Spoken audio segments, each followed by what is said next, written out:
Passez à autre chose. Rendez votre logette automatique. Plus besoin de prendre des risques. Dans ce cas, Scafme vous présente ses logettes intelligentes.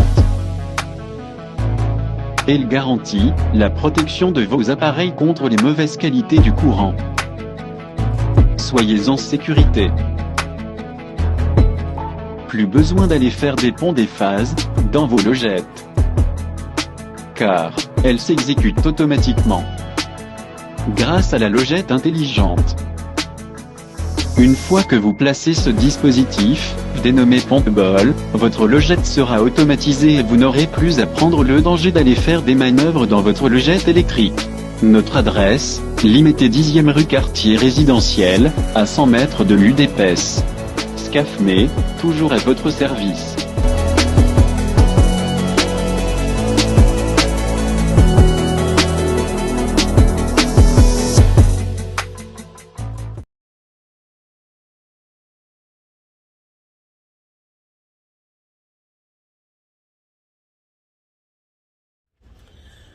Aïe aïe aïe, faute kozala ya nani, chers amis. Boya malamu na papi kamwasi télévision 4x4 tout terrain dia tabaou papi kamwasi kamwisa bangodi masolo ya sika ba chaîne ya sika ba abonné muke ba vu et belé mais keba ba abonné belé 1000 vies pour ça, la faut qu'il nkamba. Donc, wana, bilakali mabe koti. Donc, awa, 100% fachi béton. Au boyi na yo, zala libre. Ozui kano rapide, ata boîte na 4 sangulu, butu butu, au côté nzela ya Congo Brazzaville. Ok na yo. Ou alors, aux huiles Javel, au sanguisina Quaker, au sali mélange, au tchémois sucre, au mélina. Chers amis, boya malamu, émission actualité et en tout cas belé. Boza la patient, toko la moi mingi, maintenant on a 4 ans, ça la 1 heure du temps. Pour beaucoup lemba na ko menga ko résumé na ko cha commentaire mingité mais naza ko bandana nous émission na ko répondre mutu akomeli ngai oh et la chaîne na bino ozana critique le sala sala ngata en privé obengi nga na téléphone numéro téléphone yango na otela bino ka ko commenter oh baningo bebisa émission Ozoboka mabanga, eza mabanga, teza cadeau, nazo sala batu, pour na mois de juin, mois ya indépendance. Mois oyo chef de l'État abotama. Mois oyo nana manouani na ministre pour le président abotama le 30 juin. Na maman na e, abotama le 30 juin. Maman abota nana manouani na. Son excellence. Ce qui joue l'équipe, to kati na biso. Peut-être que ça va mois de novembre pour aller mois où on a na botama. Et puis tu vas boire ma banga ngo na suka. Mais là où tu ma banga te, ezara kana cadre ko immortaliser indépendance na biso. Et puis non ça va na suka. Donc ça on l'a dit dans l'émission, on montre que émission comme beba. On l'a dit émission comme na suka. Na lengina boire ka batu mabanga. Yo zapena yo. Nandimite kotala nga ozosongela nga ozote botala ba chaîne mususu ba yeba TV ba bosolo ba toza ebele nataka nga mokoti et puis c'est pas la peine à mabanga ya baninga ils ont la évolution pour bato bazotina ba komo na bango bana bazobate na ba policier ba otina ba komo na bango tu comprends et puis là mabanga proprement dit parce que libanga dans la galère en réalité pour les publicités. Mais bon, tout n'a pas tenu sur le bois à ma banga qui m'a donné même un $10. Merci beaucoup. Boyoka nini na bombeli bino na émission lelo. Cindy Leker. Non, Cindy de Moïse. Pour pas la confusion, parce que Cindy Leker, il y a quartier latin. Ils ont été. La fille là, oya katsa souki loko na Cindy Leker. Mouta Moïse. Oya sali ba vidéo tina ki sasa ba beti biso abale réel. On nous a tiré dessus. Boy na boy ba vidéo banda kuna toko kata katanga. Yeza mutu ya chopo kuna. Muta kisangani. Meo toko kata katanga. Aza ozare. Na luki video na ya kala wana moniteur na sabino video na ili susu. Na fuyeti na corbeille na moniteur. Akangami. Télévision na bango wana. Télévision Nyota. Edraya Moïse, non? Na Lubumbashi. Et comme télévision ya 1000 collines. Les injures. Ko finga bokonzi. Ko critiquer gouvernement. Bato katanga babengi nga balobi ça ne va pas. Ce n'est pas bien. Cindy Leker ozare. Bondi melangai.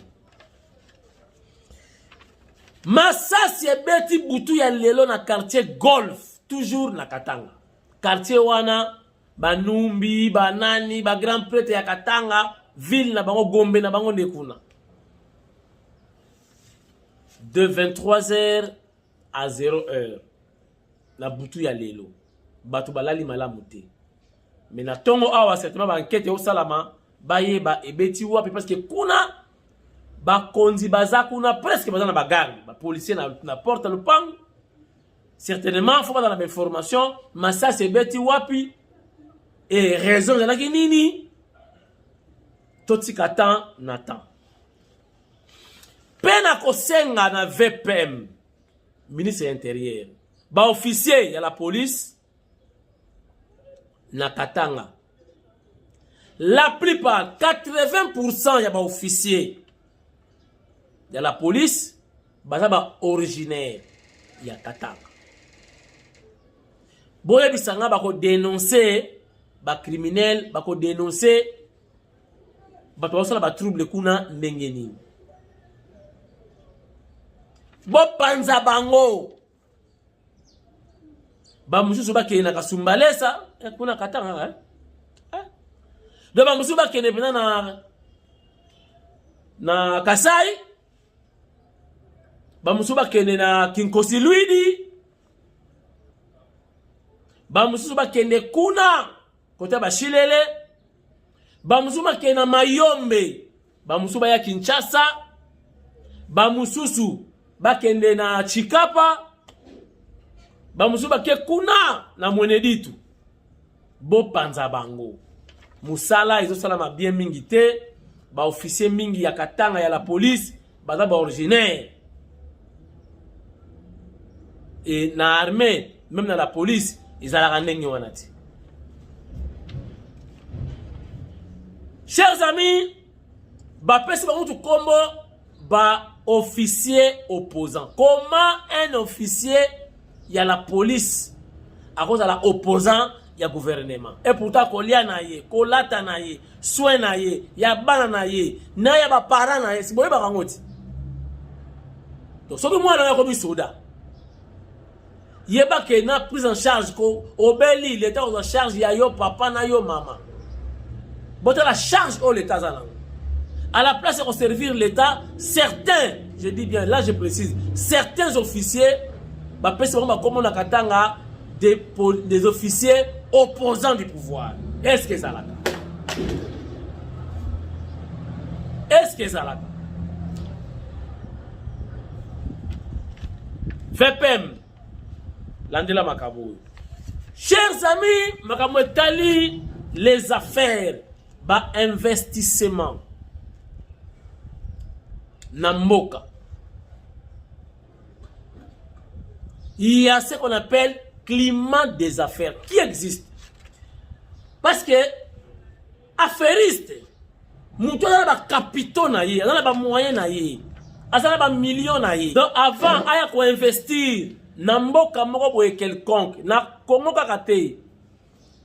Batinda ba expert na bango ba kende ko sala état des lieux, batala ce qu'on appelle le climat des affaires. Pays wana etre takaba affairiste ndenge nini? Etre takaba en fait ba homme d'affaires, ba affairiste, ba investisseur ndenge nini? Ba taxe, ba garantie sécuritaire, makamo de la kaibele. Alors, secteur qui négligé, chef de l'État a tindaki batuna ye basala banquette. Yakota là, ce qu'on appelle climat des affaires. Dans le secteur public, dans le secteur privé. Alors, premier rapport, il y a banquette basalaki bayaki kolaki sango mokonzi mboka hier. Mais c'était avec satisfaction, le chef de l'État a salué le groupe, a salué l'équipe, a salué le travail. Mokonzi mboka ayalaki lobi pongi a bien. Et après l'événement, je vous dis Mokonzi mboka a eu beaucoup de temps à consommer ba investisseurs. Vraiment j'aquitant. Moi cocktail zalaki, moi maya komela, moi nini, biso tout ko zalaki kaboye lobi kaka moi boye. Champagne, tout ça. Vraiment Mokonzi mboka moneke avec le temps, ma kameko changé. Mais il y a eu aussi moi ba kolibé hein, ba mbwakela surtout côté secteur privé. Ba investisseur oh non, mamsu ba impose leka, mamsu ba cope, mamsu ba ko coincer bango, moi ba évoluer bien, et là qui vraiment échange. Nicolas Kazadi pas qui maloba, abwakeli pe bango, mais tout ça dans les soucis, il y a qu'au redorer, il y a qu'au bongissa pour l'objet de la meilleure. Les chefs de l'État étaient là. Tout ça, je crois, 4 heures ou 5 heures de temps. Vraiment, c'était chaud. Bon, tu as les cas qui, hein? Namuko, Nazalaki wana, Kamwa Siti Lombo. Nazalaki wana na cadre nini, ya recouvrir médiatiquement. Nasali ba image, na kaboli nabino, batu bozalaki te, botala, nenge le kaki. Discours ya chef de l'État, toujours mobimbate. Alobaki moulaï, alobaki ki toko makasi. To kati, so moni elmo lokola kowe nani, e balalite, bon comprendre, to kati po e koka. C'est le chef de l'État qui parlait. Vraiment, il était très content. Ya Moussala Basalaki. Voici l'extrait. Il y a élément ya lobby, reportage, il y a Papi Kamwasi, télévision, tout terrain, 4x4. Papi Kamwasi, Kamwisa Bangodi.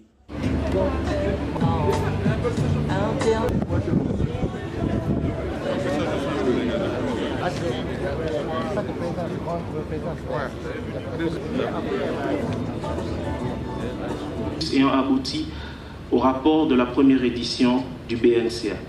Leur accompagnement, sans remettre en cause toute la rigueur consentie par la CCA à cette diligence, constitue ce processus jusqu'à l'organisation de cette activité, entre autres.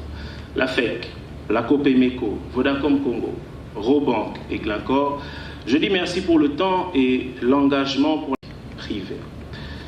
Je m'en voudrais de ne pas exprimer toute ma reconnaissance à l'endroit de tous les membres de la cellule climat des affaires,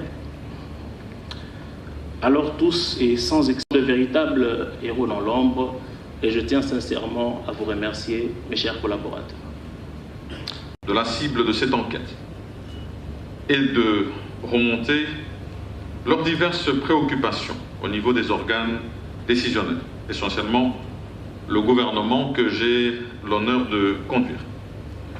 C'est aussi pour moi, unique au développement, tant nationaux qu'internationaux, pour votre accompagnement de ce processus. Tout au long de ces années, le pays a certainement tiré de votre savoir et de votre savoir-faire. Je voudrais ici, à mon tour, tout particulièrement, vous exprimer ma gratitude Excellence, Monsieur le Président de la République, pour votre engagement tenace à l'événement qui nous réunit aujourd'hui et traduit votre ferme détermination à consolider en concertation avec l'ensemble des composantes de notre tissu économique de ce climat et à la lutte contre la corruption, mise en avant plutôt, je voulais dire, la nécessité de renforcer d'abord et avant tout le dialogue des structures qui jouent un rôle prépondérant dans l'impulsion, la conception et la planification des réformes en cette matière. C'est donc définitivement dans le cadre de cette volonté exprimée par votre Excellence, Mesdames et Messieurs, c'est ainsi que sans défaillir de cette tâche qui est la nôtre, celle d'améliorer le climat juridique et judiciaire des affaires, je puis, pour ma part, saisir encore cette opportunité pour vous témoigner indispensable à l'essor de l'économie, à l'essor économique et social de notre pays. L'assainissement de l'environnement perceptible que dans un délai. Le gouvernement de la République est plus que déterminé à améliorer le climat des affaires, notamment par la mise en œuvre des véritables réformes systémiques et en profondeur, afin d'impulser qui rassemble toutes les synergies de l'écosystème institutionnel. C'est aussi correctement, vous rendez service à notre patrie et ce n'est qu'en cela qu'elle vous en sera reconnaissante. Il est plus que temps de vous lever et de investisseurs déjà installés dans notre pays à y demeurer et pour ceux qui hésitent encore à venir, de lever définitivement l'option de rejoindre la République démocratique du Congo. Et sachez-le, le peuple vous regarde et je vous regarde également.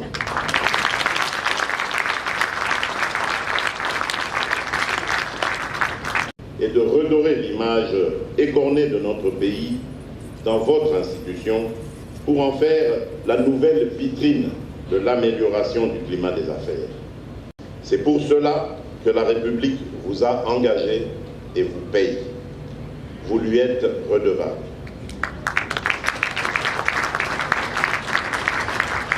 Les affaires ne sont certes pas nouvelles, elles ne datent ni d'aujourd'hui, ni des 5 dernières années. En effet, elles se sont enracinées depuis plusieurs décennies. Fort heureusement, pour nous, elles ne sont pas insurmontables. Et sera toujours à l'ordre du jour et au cœur de mon action jusqu'à ce que l'engagement du gouvernement soit honoré à travers la réalisation substantiellement satisfaisante des mises en place entre la présidence de la République, la primature, le ministère du Plan ainsi que grâce aux réunions d'évaluation trimestrielles que je préside, nous avons pu finaliser au cours de l'année 2020. Cependant, je ne peux, au regard des résultats de cette enquête, me réjouir de cette performance.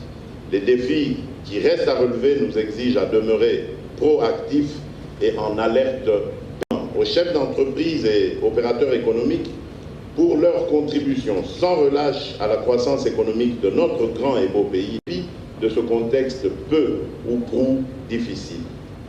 Je les encourage de continuer à faire confiance aux institutions de la République. Par la même occasion, je les invite aussi à exercer dans des pratiques illicites et autres comportements qu'ils ne peuvent afficher sous d'autres cieux, car ayant entre autres pour conséquence de priver le trésor public de ce qui lui est dû et de compromettre le règlement de la République constitue l'autre face de l'état de droit. Je souhaite donc que nous continuions à travailler ensemble. Je les encourage ainsi à accompagner activement les initiatives qui seront amorcées à la suite des conclusions du rapport du baromètre, pour lesquelles j'attends une prise en charge imminente par le gouvernement. Toutes les énergies afin de dégager des propositions et orientations stratégiques qui seront traduites en projets et réformes à charge des membres du gouvernement et qui viendront renforcer dans les délais impartis, soit au plus tard avant la fin de cette année. Je veillerai personnellement à ce que sa bonne exécution soit assurée. Pour annoncer la nécessité d'organiser une série de tables rondes sectorielles avec pour objectif d'améliorer les relations entre les secteurs concernés et l'État qui s'inscrit dans la durée. J'instruis donc la cellule climat des affaires de préparer le cadre conceptuel et opérationnel de ces concertations sous mon autorité dans les prochains jours. Disponibilité à accueillir toutes les suggestions ainsi que les propositions de partenariat susceptibles de contribuer à la matérialisation de la vision que je porte et à laquelle tous les plans. Vous pouvez toujours compter sur moi et mon engagement à ce propos demeure ferme. Privé, que Dieu bénisse la République démocratique du Congo et son peuple. Je vous remercie.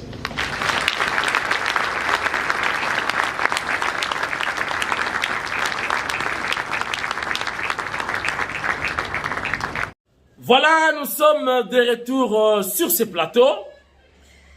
Rapidement, on continue la page diplomatique. Ministre de tutelle, M. Lutundula, boyebi que na Soudan, climat is bien te, batu baza kokufa, ba étudiant na biso, ba kufi kuna. Na bombardement. Une dizaine, donc, oui, une dizaine d'étudiants ba kufi na Soudan. Na sepeli na implication au gouvernement en général et en particulier M. Lutundula a sengi na bango batiki na biso couloir bater na minduki na bango tobi misa bakon na biso 10 étudiants ba kokunda bango awa donc tokala boka et puis baluka zone.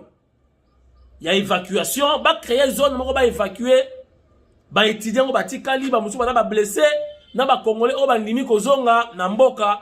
Voilà Lutundula. Ezalaka nde boye. Ezalaka nde boye. Botuna ba utaka ba États-Unis ba yakawa. Sauf que okomi ou États-Unis.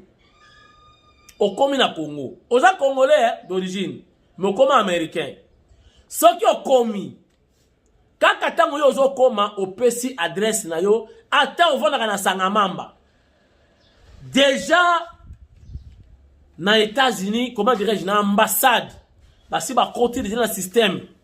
Ba moni na ndaku déjà, ba moni na parler na système. Donc en cas de problème, même hélicoptère et ko zoyo, ba to ko kama na quartier na ba ko zoka yo. Et c'est comme ça. C'est comme ça. Bah, comme un citoyen américain, bah, regarde, quartier, bah, kimi, bah, atterrir, bah, zuyo, na biloko na yo, bah, tcheo na hélico, ok, na ambassade, parce que c'est sécurisé. S'il faut évacuer, bah, lobby, boutu, avion, bah, ressortissant américain, bah, continuer avion, bah, zone aux États-Unis. Mais c'est comme ça. Un pays organisé. Donc, coup de chapeau, mais c'est le Lutundula, Boyende Zala. Les torchons brûlent entre Ngobila na Godem Poyi, président ya assemblée provinciale. Godem Poyi a laki batu, a promettre batu qui a éventrer les bois d'ici 4 matin. A fongola li boumwa bois, donc nyoso yo bois bombaki. A kotiamu na place publique. Oye koya eya bafwa bashala o buiri fuiri o kufuiri ku torokeri to bombi page wana boti kana sala ngo enquête to yeba qu'est-ce qui se passe réellement entre Ngobila na Monsieur Mpuyi Pasta président de l'Assemblée provinciale to bombi ngo boti kana sala enquête mais entre temps to respirer totala lutundula ndenga lobby makambo ya diplomatie implication ya Lorenzo président ya Angola relativement na makambo zoleka na Rwanda et déjà ba retomber ya makambo wana ye ndenga moni sikoyo Lorenzo bandimi il faut maintenant Sadek akitakuna ba commando ba mbila mususu na ba oye ba sisi formation ba do kitakuna. Maintenant le danger est permanent. Kuna pe Kagame a changé stratégie, a changé une dizaine des officiers à Longoli. Na ministre de défense à Longoli, na chef d'état-major général a changé à Tcheyasika. Na évité Kagame, qu'est-ce qu'il fait? Dans le Tundula, Ndenga Lobeli, makama diplomatie ya Fachi et implication ya président Lorenzo, président angolais. Regardez. Donc, ensuite, le fait que, pour la première fois, rappelez-vous, depuis que le président Lorenzo a été désigné médiateur, c'est la première fois qu'il réunit la CIRGL. Et donc, davantage, la CIRGL s'est impliquée et a soutenu le travail de médiation que fait le président Lorenzo à la demande de l'Union africaine. C'est très important. Troisièmement, le fait que la CIRGL, le sommet qui vient de se tenir, a pris acte aussi de la décision que vous connaissez, prise par la SADC, de déployer une force en soutien à la RDC pour établir la paix au pays. Il faut souligner également le fait que on a insisté, on est revenu sur l'obligation pour le M23 de faire exactement et précisément, j'allais dire réellement, le retrait, de se soumettre au cantonnement. Le pré-cantonnement, maintenant, c'est à Rumangabo. Et par la suite, évidemment, les éléments d'un 23 doivent se retrouver au Maniema avant d'intégrer le processus désarmement, démobilisation, relèvement communautaire et réinsertion sociale. Ça aussi, ça a été réaffirmé. Autre élément qui est important, c'est que la CIRGL a exprimé son soutien au déploiement du contingent de l'Angola pour sécuriser le cantonnement, d'abord le pré-cantonnement et le cantonnement du M23, et bien sûr aussi sécuriser les populations qui se retrouveront dans ce lieu de cantonnement pour qu'il n'y ait pas de malentendus ou toute autre velléité. Et donc, et enfin...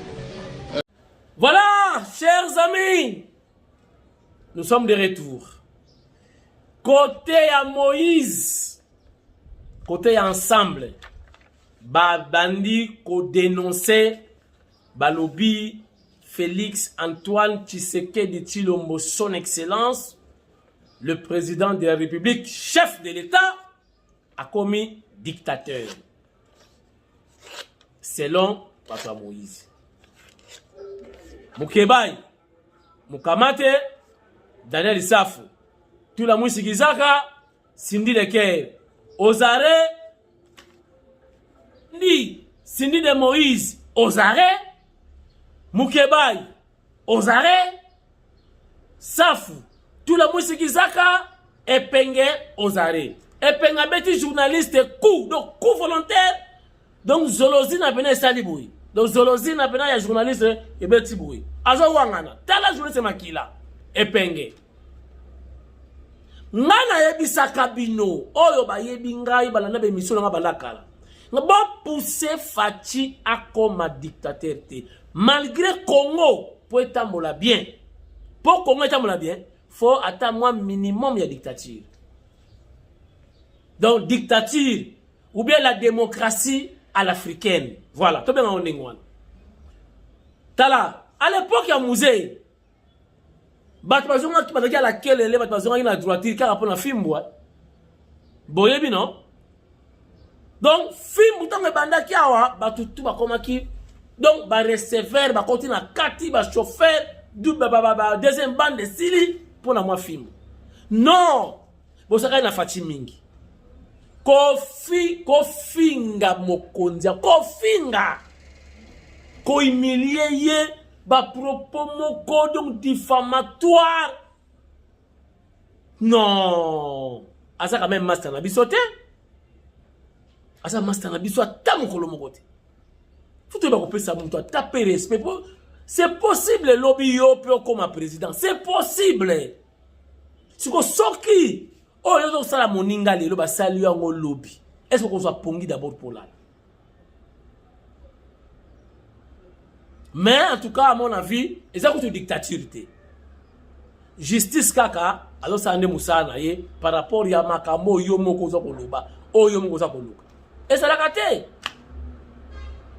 raté donc baba nous ça la dénonciation et indi omoni dictature Félix a comme dictateur bango net sikoyo ndenge penga beti journaliste du Kofi Zolozina était ngami boye bisangai famille na ye kolochen soki ba kangisi makambo na keno batala tina suka bayo katela au 5 ans coup et blessure volontaire est-ce que on a qualifié le président Félix nani et dictature ni ça infraction yé mo commettre bolo batabi no moko donc je disais Rwanda a renforcé, a changé système. Kagame a limogé Batu. Nous avons Batu à Longoli wana ba balukela ye. A changé ba office. Allez qui ba mona nini? Ba balukela ka mbala mo ba officier nyo so à Longoli wana. A changé chef d'état-major, a changé ministre de la défense, a Longoli ba konzie bela moni confiance ces ali sous souté. Maintenant il a confiance à personne. Kagame a peur. La peur a changé de camp. Dites amen. Dites amen. La peur a changé de camp. Bobangati. Soromoni Mokonzi, un président de la République, le commandant suprême, a changé bateau du Kundengewana pour changer l'équipe brusque. C'est qu'il y a un problème. Et puis, manque de confiance, ils allaient déjà. Donc, c'est qu'à Bangi Bato Yohana, Oyo Longoli Bango. Maintenant, il a confiance peut-être dans Bato Sikao Yo Achewana. Mais pourquoi changer ce brusquement?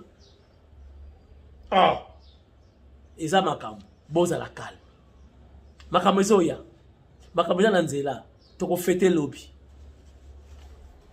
Toko fêter lobby. Kagame a peur maintenant. Avant la clore. Émission ya lelo, on a repris sa conseil. On a repris sa stratégie. Ça c'est lié à la culture. Dans ma maison le cas entre Kofi Olomide Agwepa Mumba Mopao na Kofi de Braza. Wana yango na clôturer émission lelo après totangi ba kombo abatu. Oyo ba patindi ba kombo bango moko pour te souhaiter bango bah, joyeux anniversaire. Chers amis, Nakoloba Boy. Vous savez, avec impact, a créé polémique. A créé polémique.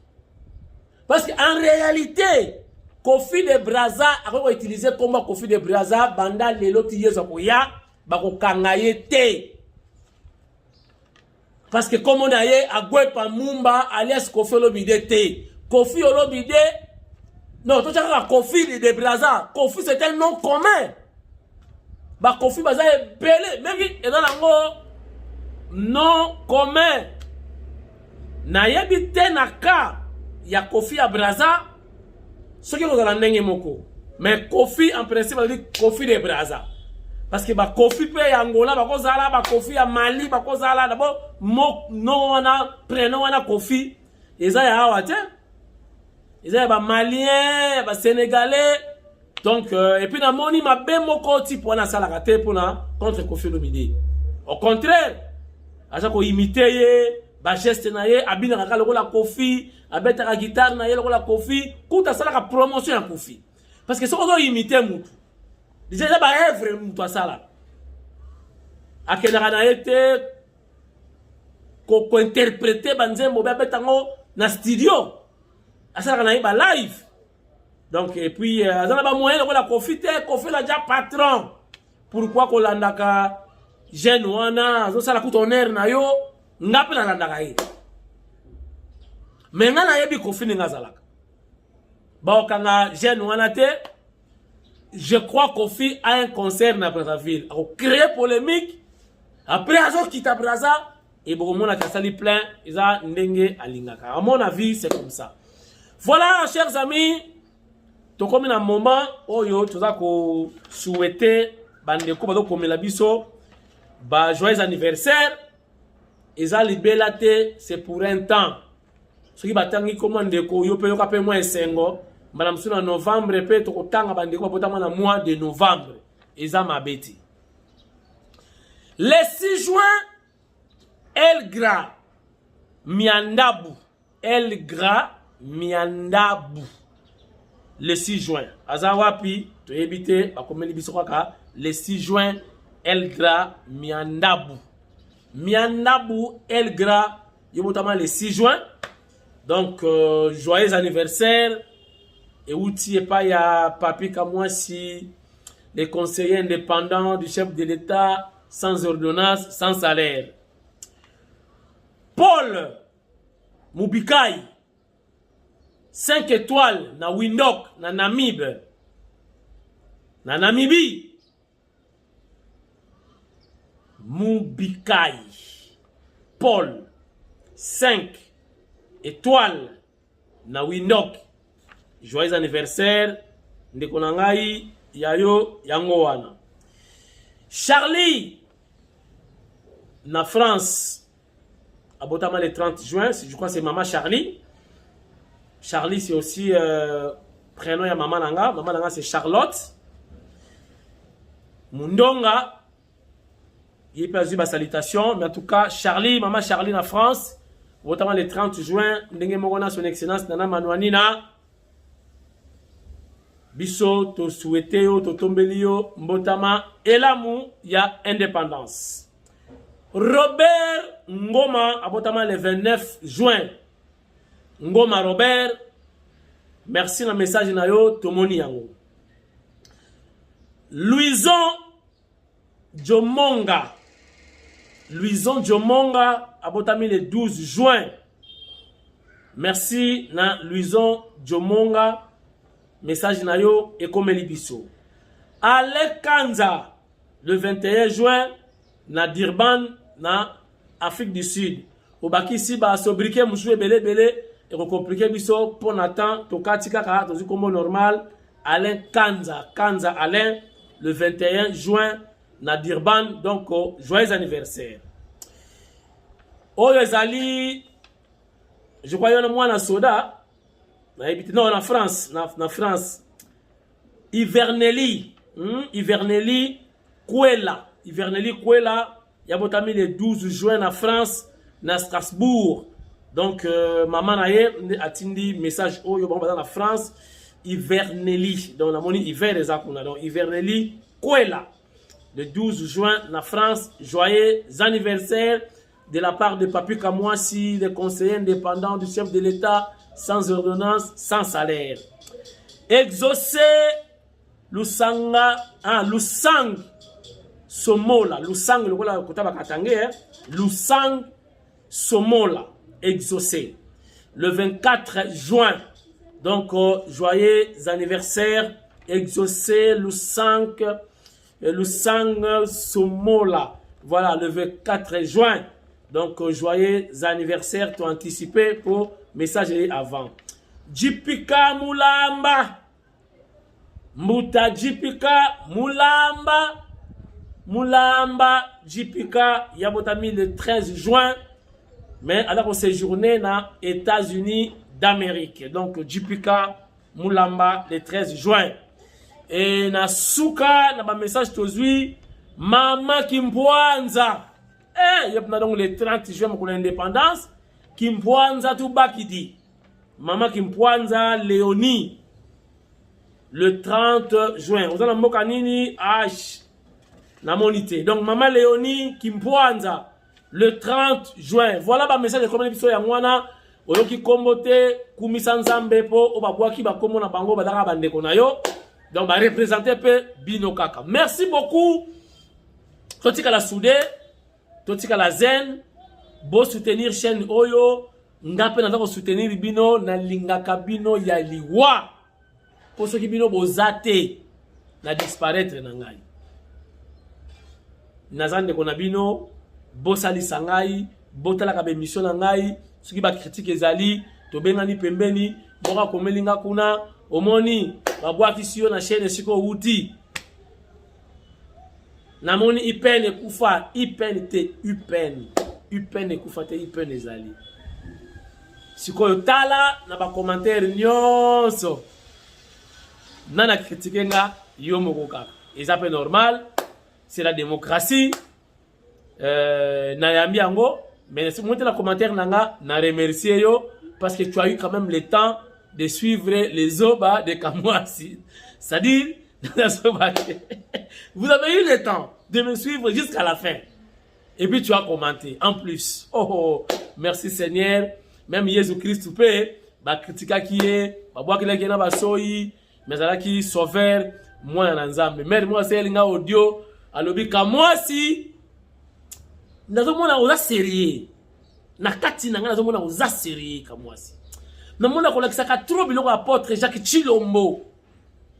Petit frère et chef d'État Fatih Béton. Mais c'est comme si on a hésité. On s'attachait na ye. On compte na maï. On soit baptême. On dit ma Jésus-Christ le col à mon conduire mon biki sinayo. Maman on a retard. Ngai nazo baptême nangana CSC. Communauté évangélique du Congo, église de Bamanyanga. Oui, bien, je crois, na quartier 13, hein? Quartier 13, Nanjili. Na kota na mai. Na kota. Na zinda. Pasteur nanga, on appelle ça un baptême, comme on a eu. Pasteur, comment je crois, docteur, hein? Docteur Ntsumbu Mpezo Nsakala. Bamanyanga bazali awate. Bamanyanga na émission bozate. Bote manzema ki manyanga. Ebiya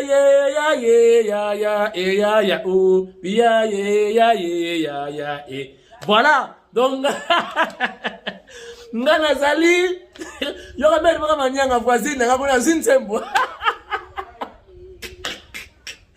Donc ngai nazo baptême na mbinza ozone na paroisse ya ozone naza mwana ya SSC mwana ya MMA na dina na mai mutapesa nga baptême comme on a pasteur Nsumbu Mpezo Nsakala Louiri émission Sili Mbasi. Allo la team baby inzi atoza chez Agnès Business. Balobi atoteka biloko ya qualité ni par ailleurs toujours chez nous Anya Business nde makambo. Babi awa toza na cotille, toza na makayabu, toza na viande, toza na makoso, toza na poisson, toza na huile, toza na semoule, toza na loso do nyonso oyo koluka awa ezali na prix ya se. Agnès Business en tout cas ba prix na biso eza vraiment abordable. Toza na biloko ya bien, presque ba article nyonso zoluka. O ma ya froid, o makoso, mbisi, sternum. Donc en tout cas toteka na prix ya malamu. Venez nombreux à votre sac à réduction. Donc on sommet par carton et belé de ces lots réduction et après. Nous avons tout justement en avenue Lumumba numéro 6168 derrière il y a aéroport et à Ndolo. Ma catalogue on a ba chinois ba teka ba vitre ba benga ngo wai. so outil triangle ozokende vers côté babwaka babloko na ndolo toza wana. Venez nombreux, toza juste na limité awa. Donc awa nde balobi makambutu ok. En tout cas soko vous allez décider, vous allez bien servi. Bon pata te awa nde chez Ana Business toujours d'accord.